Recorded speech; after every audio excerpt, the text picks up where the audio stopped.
हमारा पूर्व सैनिकों के साथ स्पेशली सिपाही से लेकर ऑनरी कैप्टन तक जो अन्याय हुआ है, OROP 1 और 2 से जो शुरू हुआ था, उसमें OROP 2 में तो और बिगड़ गया और बहुत ही कम बढ़ोतरी हुई है, जो कि बिल्कुल न्याय संगत नहीं है। वो सिर्फ हवालदार तक हुई है, उसके बाद सभी सैनिकों को छोड़ दिया गया, उनकी कोई बढ़ोतरी हुई ही नहीं है। उसमें विसंगतियाँ ये रह गई हैं, जो ऑफिसर्स की जो अधिकारी वर्ग हैं उनकी सैलरी तो, उनकी पेंशन और सैलरी तो बढ़ गई है, लेकिन बाकी वर्गों को छोड़ा गया है, जो कि अन्याय है। ये OROP जो कॉन्सेप्ट थी, ये सिर्फ सिपाही से लेके ऑनरी कैप्टन तक थी, JCOs तक थी, लेकिन क्योंकि ये इनकी जो सर्विस है फौज की प्रोफाइल को यंग रखने के लिए, तो उनको जल्दी ही फौज से रिटायर कर दिया जाता है, ताकि उस समय उनकी जो जिम्मेवारियां होती हैं वो बहुत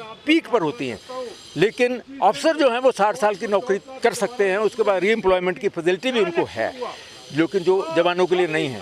तो ये दयनीय स्थिति में जवानों को छोड़ दिया गया है और इसी के विरोध में ये जो चल रहा है, आजकल चल रहा है, हमारा जंतर मंतर पर भी हम गए थे और धरना भी हम देते रहे हैं, जो कंटिन्यू रहेगा जब तक सरकार हमारी नहीं सुनती है।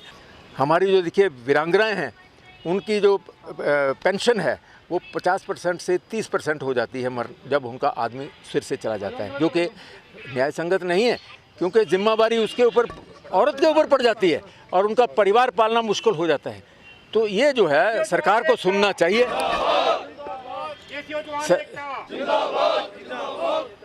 सरकार जो है इस चीज़ को सुने। हमारे जो रिजर्विस्ट फौजी हैं जिन्होंने 3 लड़ाइयाँ लड़ी हैं, उनको OROP के एंगल से बाहर कर दिए गए।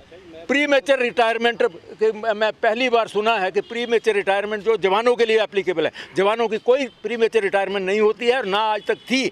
उनका एक कॉन्ट्रैक्ट हुआ करता था कि इस कॉन्ट्रैक्ट तक इतनी साल, और उसका है इतने सिपाही इतने साल तक नौकरी सकता है, आगे प्रमोशन नहीं होती है तो ऐसे उनको भेज दिया जाता था। तो उनको फिर OROP के दायरे से बाहर कर दिया गया, जो कि बिल्कुल गलत है।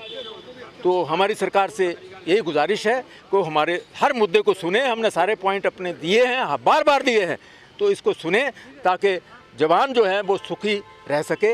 हमें कोई सड़कों पर उतरने की ज़रूरत नहीं है, लेकिन हमें मजबूर ना किया जाए, क्योंकि ये मजबूरी जो है बड़े बड़े कार्य कर देती है। तो सरकार से यही अनुरोध करते हैं कि हमारी मांगों को बड़े गंभीरता से सुने और हमारी समस्याओं का हल करे।